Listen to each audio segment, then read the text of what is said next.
আপনারা জানেন যে বাংলাদেশের পররাষ্ট্রমন্ত্রী বা পররাষ্ট্র উপদেষ্টা তৌহিদ হোসেন তিনি বলছেন যে ভারত পাকিস্তান এই সংকটের ক্ষেত্রে বাংলাদেশ মধ্যস্থতা করবে কিনা সেটা নির্ভর করবে তারা প্রস্তাব করতেছে কিনা। মানে এই বিষয়ে বাংলাদেশ আগ বাড়াইয়া কিছু করতে যাবে না, কিন্তু at the same time Bangladesh এখানে মধ্যস্থতা করতে পারে কিনা ভারত পাকিস্তান এই সংঘাতের ক্ষেত্রে সেটা একটা আলাপের বিষয়। সেক্ষেত্রে যদি ডাক আসে তাইলে তারা মধ্যস্থতা করতে যাবে।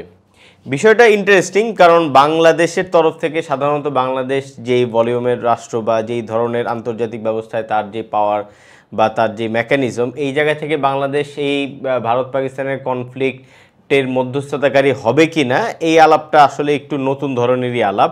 আমরা সাধারণত বাংলাদেশের কাছ থেকে এই ধরনের বিষয় প্রত্যাশা করি না।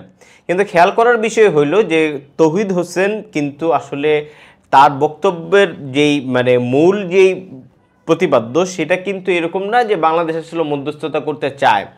আলাপটা মধ্যস্থতার আছে বটে, কিন্তু বাংলাদেশ আসলে মধ্যস্থতার জন্য যাচ্ছে না, বরং বাংলাদেশ চায় যে তারা এখানে সমাধান কইরা ফেলুক। এখন তৌহিদ হোসেনের এই যে আলাপটা, আমি মূলত এই ভিডিওতে তৌহিদ হোসেনের এই যে মধ্যস্থতা করা বা না করা, ভারত পাকিস্তানকে বাংলাদেশের ফরেন পলিসি লেভেলে কীভাবে দেখা হচ্ছে, বাংলাদেশ আসলে এই ভারত পাকিস্তানকে কীভাবে দেখবে রাষ্ট্রীয়ভাবে, সেই বিষয়টা নিয়ে একটু আলাপ করব। প্রথমত আপনারা খেয়াল করছেন কিনা, তৌহিদ হোসেনের এই বক্তব্য যখন আসছে তার আগেই পাকিস্তানের প্রতিরক্ষা মন্ত্রী বাংলাদেশের ব্যাপারে একটা ক্লিয়ার বক্তব্য দিচ্ছেন এবং একটা ক্লিয়ার বার্তা দিচ্ছেন। সেটা হচ্ছে যে পাকিস্তান বাংলাদেশকে তার পাশে চায়। এখানে খেয়াল করার বিষয় হলো, এখানে পাকিস্তানের প্রতিরক্ষা মন্ত্রী খাজা আসিফ তিনি এই কথা বলছেন, এটা কিন্তু পররাষ্ট্র মন্ত্রণালয়ের তরফ থেকে আসা কথা না। অর্থাৎ প্রতিরক্ষা মন্ত্রীর জায়গাটা তখনই অ্যাক্টিভ হয় যখন কোনো দেশে একটা যুদ্ধ বাস্তবতা বা নিরাপত্তা বাস্তবতা অনেক বেশি সামনে আসে, এবং পাকিস্তানে এই মুহূর্তে তা আছে। ফলে পাকিস্তানে এখন যেই বাস্তবতা, সেখানে আসলে একটা মৌলিক রোল প্লে করতেছেন খাজা আসিফ, সেখানকার প্রতিরক্ষা মন্ত্রী। তো প্রতিরক্ষা মন্ত্রীর তরফ থেকে যখন এই বার্তাটা আসছে আজকে সকালবেলায় একটা অনুষ্ঠানে, সেখানে বাংলাদেশে হাই কমিশনারও ছিলেন, যে তিনি বলছেন যে বাংলাদেশকে পাকিস্তান পাশে চায়। আমি মনে করি তৌহিদ হোসেনের যে বক্তব্যটা, সেটা আসলে পাকিস্তানের প্রতিরক্ষা মন্ত্রীর এই বক্তব্যের আলোর বাইরে বা এই বক্তব্যের বাইরে আসলে দেখা সম্ভব না। এখন খাজা আসিফের এই যে বাংলাদেশের কাছে যে চাওয়া, এই চাওয়াটা আসলে অনেক বেশি স্বাভাবিক। আমরা জানি যে গত জুলাইয়ের ঘটনার পর থেকে 5ই আগস্টের পর থেকে বাংলাদেশের সঙ্গে পাকিস্তানের সম্পর্ক আসলে প্রতিনিয়ত বাড়তেছে, এবং সেক্ষেত্রে বাংলাদেশের একজন lieutenant general SM. Kamrul Hasan Pakistan সফর করছেন এবং তিনি পাকিস্তানের জেনারেল আসিফ মুরিনের সঙ্গে সাক্ষাৎ করছেন। সেখানে তিনি তার 6 সদস্যের একটা টিম নিয়েও গেছিলেন, এবং সেখানে তিনি পাকিস্তানের পররাষ্ট্র সচিবের সঙ্গেও আসলে আলোচনা করছেন, তা সম্ভবত প্রতিরক্ষা সচিবের সঙ্গে আলোচনা করছেন, আমি এটা একটু গুলায় ফেলছি। যাই হোক, তো অন্যদিকে তার কিছুদিন পরে বাংলাদেশের নৌবাহিনীর প্রধান অ্যাডমিরাল মোহাম্মদ নাজমুল হাসানও পাকিস্তান সফর করছেন। সো বাংলাদেশের মিলিটারি পার্সোনালরা কিন্তু বারবার পাকিস্তান সফর করতেছেন, এবং প্রতিরক্ষাগত জায়গায় আমরা শুনতে পাচ্ছি যে বাংলাদেশ পাকিস্তানের সঙ্গে একটা দীর্ঘমেয়াদী টাইয়ে যাচ্ছে, এবং এই সব কিছুরই অর্থ হচ্ছে যে বাংলাদেশ আসলে একটা প্রো পাকিস্তান মুডে যাচ্ছে, অ্যাট দ্য সেম টাইম একটা এন্টি ইন্ডিয়া মুডে যাচ্ছে। ফলে আমি মনে করি খাজা আসিফের এই বক্তব্য, তিনি যে আসলে চাচ্ছেন যে বাংলাদেশ তার পাশে থাকুক এই যে তার একটা ক্রিটিক্যাল সিচুয়েশনে, সেটা একটা বিশেষ বা বাস্তব অর্থ বহন করে। বাংলাদেশকে তিনি ফাও পাশে যাচ্ছেন না, বাংলাদেশকে তিনি পাশে যাচ্ছেন, তার অর্থ যে বাংলাদেশের এখানে একটা মেজর রোল প্লে করার আছে। নাও গতকালকে আপনারা যারা মিডিয়া নজর রাখেন তারা জানেন যে পাকিস্তান আসলে ইরানের সঙ্গে এই মধ্যস্থতা প্রসঙ্গে একটা আলাপ আলোচনা করছে। ইরান ভারত পাকিস্তানের এই ইস্যুটা মধ্যস্থতা করতে চাইছে, পাকিস্তান ইরানের এই মধ্যস্থতাকে স্বাগত জানাইছে, বা এটাকে তারা বলছে যে এটা একটা গুড বিষয়। তাছাড়া পাকিস্তান, আপনারা জানেন যে তুরস্কের সঙ্গে পাকিস্তান কাশ্মীর বিষয়ে সবসময়ই একটা গুড সম্পর্ক মেনটেন করে। তুরস্কের এরদোয়ান সবসময় একটা কাশ্মীর ইস্যুতে প্রো পাকিস্তান একটা অবস্থান গ্রহণ করে, এবং সেক্ষেত্রে এরদোয়ানের সঙ্গে এবারও কাশ্মীরের ঘটনার পরে এরদোয়ান পাকিস্তানের সঙ্গে আছে, এটা তারা জানাইছে। ফলে এরদোয়ানের সঙ্গেও পাকিস্তান একটা নতুন করে ফোন কল করছে এবং তারা যে এই ব্যাপারে খুব ক্লোজ অ্যালাই এটা পরিষ্কার করছে। অ্যাট দ্য সেম টাইম মিশর বা ইজিপ্টের সঙ্গেও তারা একটা ফোন কল করছে পাকিস্তান, এবং সেখানেও তারা স্পষ্ট করছে যে তারা তাদের চুক্তি ইত্যাদি আগায় নিয়ে যাচ্ছে। এখন এই যে মুসলিম দেশগুলোর সঙ্গে যেই বড় বড় মুসলিম এন্টিটি বা মুসলিম লিডারগুলোর সঙ্গে যে পাকিস্তানের এই যে সম্পর্ক আগায় নেওয়া বা সম্পর্ক জোরালো করার এই যে প্রবণতা, এই যে ভারত পাকিস্তান ইস্যুকে কেন্দ্র করে, এইটা একটা সিগনিফিকেন্ট বার্তা কিনা? নিশ্চিতভাবেই এটা একটা সিগনিফিকেন্ট মুভ পাকিস্তানের তরফে। পাকিস্তান মনে করে যে ভারতকে এই বাস্তবতায় ট্যাকল করার ক্ষেত্রে খুব ক্লিয়ারলি তার আসলে মুসলিম ওয়ার্ল্ডকে তার সঙ্গে রাখা লাগবে। এখানে আমি একটা জিনিস বলতে চাই, সেটা হচ্ছে যে এই যে ইরানকে সে মধ্যস্থতাকারী হিসাবে তার সঙ্গে রাখতে চাচ্ছে, এই যে মধ্যস্থতা, এই মধ্যস্থতা কি আসলে ইম্পার্শিয়াল, নিরপেক্ষ? তা কিন্তু বলা যায় না। আপনি যখন ইরান পাকিস্তানের আর ইন্ডিয়ার বিষয়ে মধ্যস্থতা করতে চাচ্ছে, সেই জিনিসটা আপনি খুব স্বাভাবিকভাবেই বলতে পারেন যে এখানে ইরানের একটা প্রো পাকিস্তান বা পাকিস্তানের পক্ষে থাকা একটা অবস্থান আছে, এবং এই অবস্থানের কারণেই সে মূলত এখানে ইনভলভ হতে চাচ্ছে।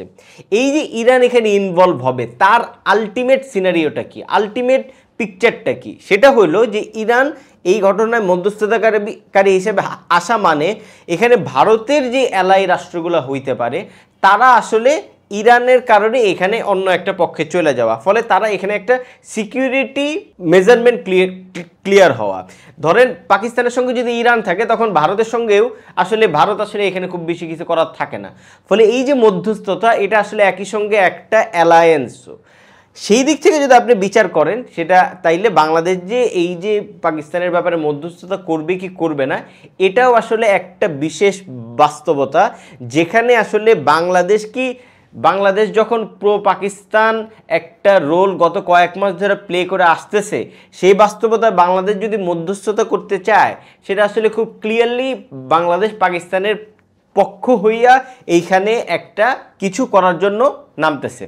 এই যে বিষয়টা, এই যে মধ্যস্থতার মধ্যে যে ইম্পার্শিয়ালিটি থাকে বা একটা পার্শিয়ালিটি থাকে, একটা পক্ষপাতিত্ব থাকে, সেই জিনিসটা আসলে আমাদের বোঝার দরকার আছে।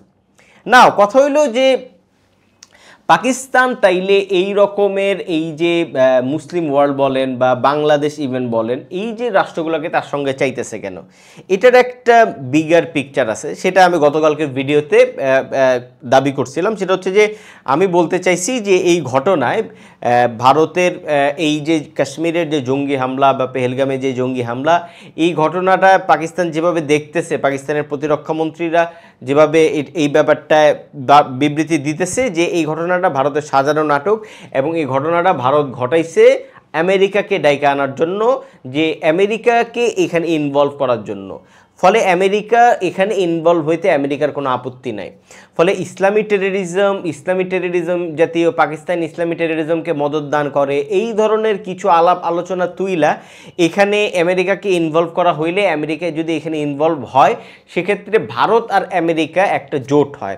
এবং এখানে ভারত আর আমেরিকার জোটটা আরেকটু সিগনিফাই করার ব্যাপার থাকে, কারণ আপনারা জানেন যে ট্রাম্প প্রশাসনে এই মুহূর্তে তুলসী গ্যাবার্ড, ক্যাশ প্যাটেল সহ বেশ কিছু গেরুয়া প্রো বিজেপি লোক আছে। এই যে ট্রাম্প প্রশাসনের একটা চরিত্র, যেটা আসলে খুবই সিগনিফিকেন্টলি মোদি বা বিজেপির পক্ষাবলম্বন করে, এই যে ট্রাম্প প্রশাসনের অংশ, সেই অংশের সঙ্গে বিজেপির একটা টাই হয়ে থাকতে পারে।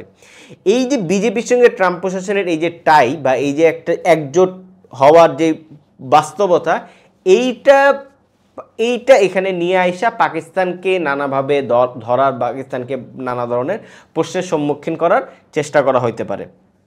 সেক্ষেত্রেই পাকিস্তান মূলত এইখানে এই যে মুসলিম ওয়ার্ল্ডকে এখানে চাইতেছে মধ্যস্থতাকারী হিসাবে বা বন্ধু হিসাবে, অ্যাট দ্য সেম টাইম বাংলাদেশকেও চাইতেছে। ফলে বাংলাদেশ যে আসলে এখানে মধ্যস্থতা করবে কি করবে না, এই বিষয়টায় যে বাংলাদেশ এড়ায় গেল, এর মধ্য দিয়ে বাংলাদেশ আসলে পরিষ্কার করলো যে সে আসলে এখনই পাকিস্তানের পক্ষে এত খোলামেলাভাবে দাঁড়াচ্ছে না। এখানে যদি সে মধ্যস্থতাকারী হিসাবে দাঁড়ায় যায়, তাহলে খুব ক্লিয়ারলি সেটা প্রতীয়মান হয় যে সে আসলে পাকিস্তানের পক্ষে দাঁড়ায় গেছে, কারণ বাংলাদেশ এখন পাকিস্তানের রোল প্লে করতেছে, এন্টি ইন্ডিয়ান রোল প্লে করতেছে। এই ভারত পাকিস্তান এই সংঘাত শুরু হওয়ার সঙ্গে সঙ্গেই আমি ফেসবুকে লিখছিলাম এবং এখানেও সম্ভবত বলছিলাম যে এই যে ভারত পাকিস্তান ইস্যু, কাশ্মীরের হামলাকে কেন্দ্র করে, এর ফলে ভারত এবং পাকিস্তান উভয়ই বাংলাদেশের কাছে তাদের পক্ষে বাংলাদেশ থাকুক এমনটা চাইবে, বাংলাদেশের কাছে দাবি দাওয়া নিয়ে হাজির হবে। অলরেডি আপনারা দেখতে পাচ্ছেন যে পাকিস্তানের খাজা আসিফ এটা বলছেন, এটা ভারতের তরফ থেকেও আসতে পারে। অর্থাৎ বাংলাদেশ এখানে কোন পক্ষে অবস্থান করতেছে এইটা বাংলাদেশের জন্য একটা মেজর পজিশন, এবং তাদের জন্য এটা একটা মেজর অবস্থান, মেজর প্রয়োজনীয়তা। বাংলাদেশ যদি এখানে পাকিস্তানের পক্ষে চলে যায় সেক্ষেত্রে ইন্ডিয়া কোনটা হবে এতে কোনো সন্দেহ নেই। আবার যদি বাংলাদেশ ইন্ডিয়ার পক্ষে চলে যায় পাকিস্তান কোনটা হবে। সেক্ষেত্রে আমি বলছিলাম যে বাংলাদেশের আসলে এই যে কাশ্মীরের ইস্যুকে কেন্দ্র করে নানা ধরনের আলু পোড়া খাওয়ার সুযোগ আছে। ভারত এই ঘটনায় বাংলাদেশের প্রতি নমনীয় দৃষ্টিভঙ্গি আনতে বাধ্য হবে, এবং তার ফলেই আজকে তৌহিদ হোসেন সরাসরি পাকিস্তানের পক্ষে চলে যাওয়া থেকে বিরত থাকলেন এবং তিনি বললেন যে আমরা মধ্যস্থতা করতে যাব না। ফলে এখনও তিনি একটা নিরপেক্ষ স্ট্যান্স নিতে চাইতেছেন, এবং এর মধ্যে দিয়ে তিনি আসলে ভারত না পাকিস্তান এই ধরনের কোনো ফ্রন্টে নিজেকে প্রতিষ্ঠিত করতে চাইতেছেন না, যাতে কইরা ভারতও বাংলাদেশের ব্যাপারে একটা নমনীয়তা আনে বা আনতে বাধ্য হয়। যাই হোক, আজকে তৌহিদ হোসেনের আলাপের পরে আমার দিক থেকে এইটাই টেক ছিল, এবং আমি মনে করি যে বাংলাদেশ যে এই কারণে বাংলাদেশ যে ভারত বা পাকিস্তান কোনো পক্ষেই যাচ্ছে না বা মধ্যস্থতা বিষয়টা সামনে আইনাও আবার আনতেছে না, কিন্তু তার নিজের যে একটা গুরুত্ব সেটা পরিষ্কার করতেছে। সেই বিষয়গুলো আসলে এই পয়েন্টগুলো যদি আমরা মাথায় রাখি সেক্ষেত্রে পরিষ্কার হয়। ধন্যবাদ।